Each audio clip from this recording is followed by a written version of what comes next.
Imagine this. You are driving on a dusk, quiet evening. Street lights start flickering on. Your hands grip the steering wheel. And your favorite song is playing in the background. When you come to a stop at a red light, you notice a crosswalk sign across the street. It starts to count down from 20, 19, 18. You look both ways and then to your rearview mirror and notice there are no cars to be seen. You could drive through this red light with no legal ramifications. Do you do it? Political theorist Jean-Jacques Rousseau believed in a social contract, one where you and I surrender some of our natural rights in exchange for the benefits of living in a civilized society.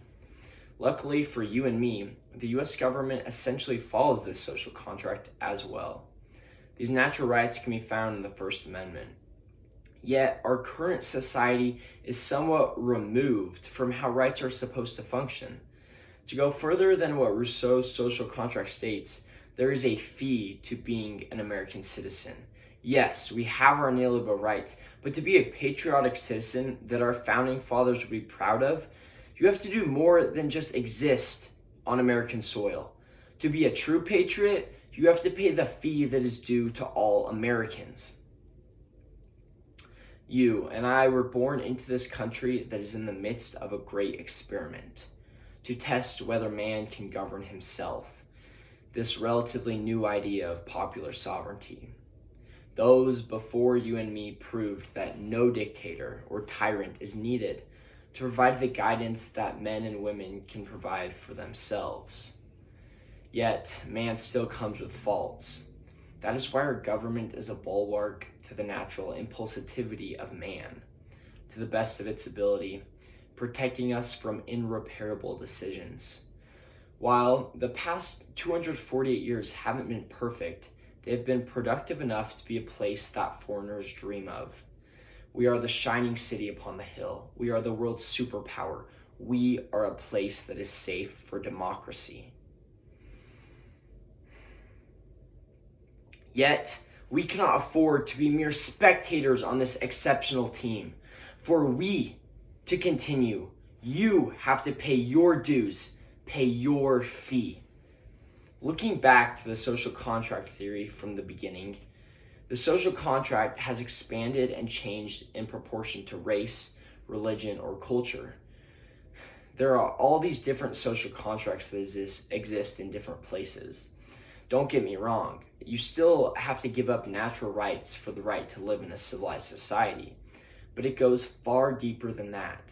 There are unspoken mini rights that exist in your city, your home, and even your own head. So what does your social contract look like? One where you are quick to judge or quick to love?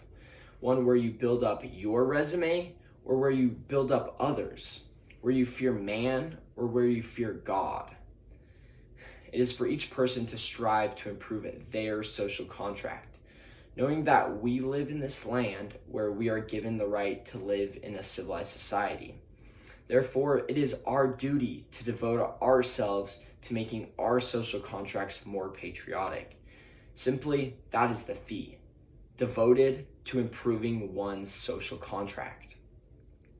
So let's look at how you might pay that fee. Looking at the freedom of assembly found in the First Amendment, it is something that we exercise quite frequently. Social gatherings, public meetings, and religious worships are all examples. Gathering with those who share your beliefs, values, or interests on its deepest level could show the desires of one's heart, which could express your social contract. Yet not all actions are authentic. An agenda could be behind one's civic engagement or protest. That agenda is a disease to patriotism in the United States. That disease needs to be burned if you desire for this great experiment to continue as our founding fathers had hoped. That is where the we is lost. Our nation, our states, our cities do not benefit from the constant pursuit of I. Do not forget your own well-being, of course, or your family, but we can help you too. You do not have to help yourself alone. Now, did you drive through the red light? Whether or not you did, it doesn't matter. It is for you to learn how your social contracts affects your actions as an American, because you will get stopped at red lights daily for the rest of your life. Under our Constitution, you live. Remind yourself of that and see where that leads your heart. Maybe you will stop for all 20 seconds and trust that your neighbors will too. And then we will have a more unified, joyous, and resilient country. Thank you.